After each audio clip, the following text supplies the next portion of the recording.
Hello friends, आपका पीके classes में स्वागत है। आप अगर मेरे चैनल पर पहली बार आए हैं तो मेरे चैनल को लाइक और सब्सक्राइब करना ना भूलें और बेल आइकन को भी प्रेस करें ताकि आपको हर नोटिफिकेशन मिलती रहे। जैसा कि मैंने आपको पिछले क्लास में डायरेक्ट वेरिएशन के बारे में बताया था, वेरिएशन के बारे में बताया था और कुछ जानकारी इन्वर्स वेरिएशन के बारे में भी दी थी। साथ ही साथ हमने फार्मूला क्रिएट किया था, मीन्स फार्मूले के बारे में जाना था कि कैसे हम लोग डायरेक्ट वेरिएशन से किसी भी वेरिएबल मीन्स किसी भी वैल्यू को फाइंड आउट कर सकते हैं। अब हम लोग इन्वर्स वेरिएशन के बारे में बात करेंगे। हमने आपको पिछले क्लास में ही बताया था कि इन्वर्स वेरिएशन होता क्या है, क्या कि अगर मान लीजिए कि किसी काम को कोई 30 दिन में अगर 30 वर्कर्स कर रहे हैं, किसी काम को करने के लिए 30 डेज के में 30 वर्कर काम कर रहे हैं, अगर वही काम 24 दिन में अगर पूरा होए तो उसके लिए डेफिनेटली है कि आपको 40 और 45 लोगों की आवश्यकता पड़ेगी। मीन्स इसमें क्या था कि अगर हम लोग एक वैल्यू दूसरे वैल्यू से किस तरीके से रिलेट था, तो अगर एक वैल्यू को इंक्रीज कर रहे हैं तो दूसरा वैल्यू ऑटोमेटिकली डिक्रीज हो जाएगा। मीन्स अगर x जो है वो किस तरीके से प्रोपोर्शनल है तो 1/y के, मतलब कि अगर एक वैल्यू को अगर हम लोग इंक्रीज करेंगे तो दूसरा वैल्यू ऑटोमेटिकली आपका डिक्रीज हो जाएगा। उस केस में जो है हमारा जो वेरिएशन होता है वो इन्वर्स वेरिएशन दिखाता है। तो आज हम लोग इसी के बारे में बात करेंगे और इसके फॉर्मूला के बारे में बात करेंगे कि किस तरीके से हम लोग इन्वर्स वेरिएशन का फॉर्मूला क्रिएट करते हैं। साथ ही साथ ये देखेंगे कि कैसे हम लोग इन्वर्स वेरिएशन में किसी भी क्वेश्चन को सॉल्व करेंगे एक एग्जाम्पल को कंसीडर करते हुए। तो चलिए हम लोग इन्वर्स वेरिएशन के फॉर्मूले को क्रिएट करने के लिए एक टेबल बनाते हैं, साथ ही साथ उसके टेबल को एक देखते हैं कि किस तरीके से हम लोग इन्वर्स वेरिएशन के फॉर्मूले को फाइंड आउट कर सकते हैं। तो हमारे पास एक्स वाई एक इंफॉर्मेशन है, ठीक है। हम लोग ये देखते हैं क्या कि अगर x का वैल्यू 4 है तो 1 का वैल्यू 8 हो जाता है, ठीक है। अगर x का वैल्यू 4 है तो इसका वैल्यू क्या हो जाएगा 8। अगर हम लोग इसका वैल्यू 12 कर दें, ठीक है, तो इसका वैल्यू हम लोग 8 कर दें तो इसका वैल्यू क्या हो जाता है 4।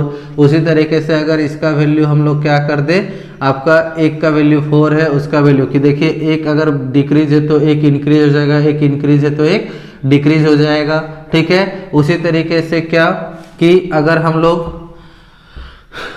लोग क्या करें कि यहाँ 16 होगा तो यहाँ पर हमारा वैल्यू 2 हो जाएगा। मतलब देखिए जैसे जैसे हम लोग वैल्यू इंक्रीज कर रहे हैं y का वैल्यू ऑटोमेटिकली डिक्रीज करता जा रहा है। मतलब 4 से 8 गए तो ये 8 से 4 हो गया, 8 से 16 गए तो 16 से 4 हो गया। मतलब क्या है कि देयरफॉर इन इन्वर्स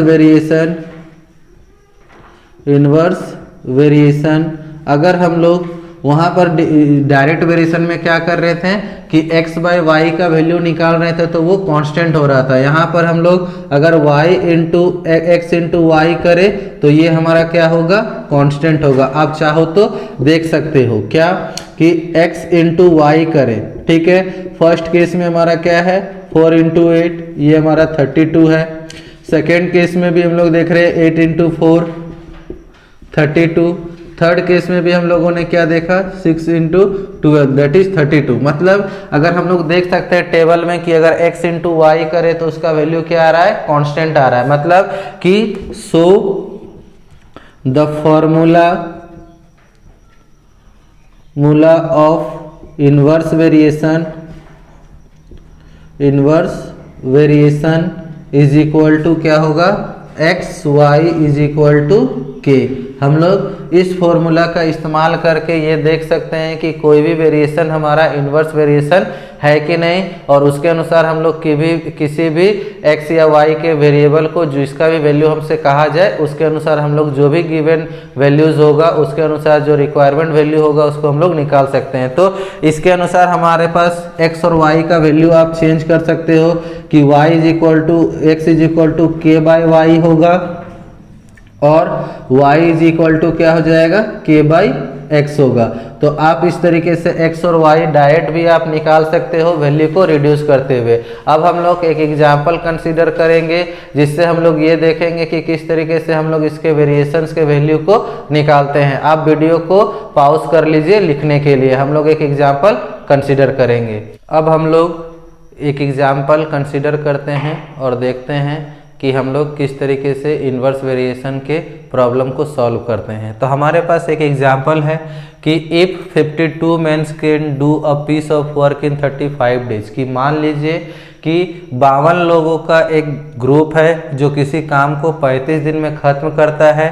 कहता है क्या, अगर उसी काम को 28 आदमी करते हैं तो कितने दिनों में ख़त्म होता। तो हम लोग क्या करते हैं, सबसे पहले सॉल्यूशन लिखते हैं क्या कि let 28 mens complete the same work in x days.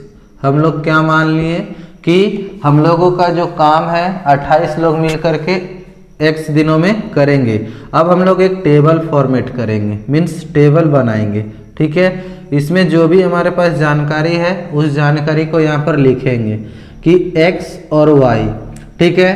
क्या है कि अगर हमारे पास हम लोगों ने x किसको माना है, काम को, और y किसको मानेंगे, तब हम लोग यहाँ पर मेंस को। आप चाहो तो यहाँ पर लिख सकते हो x जो है वो हमारा वर्क है और y क्या है यहाँ पर number of people, number of workers कह लीजिए या नंबर ऑफ मेंस कह लीजिए, ठीक है, नंबर ऑफ मेंस।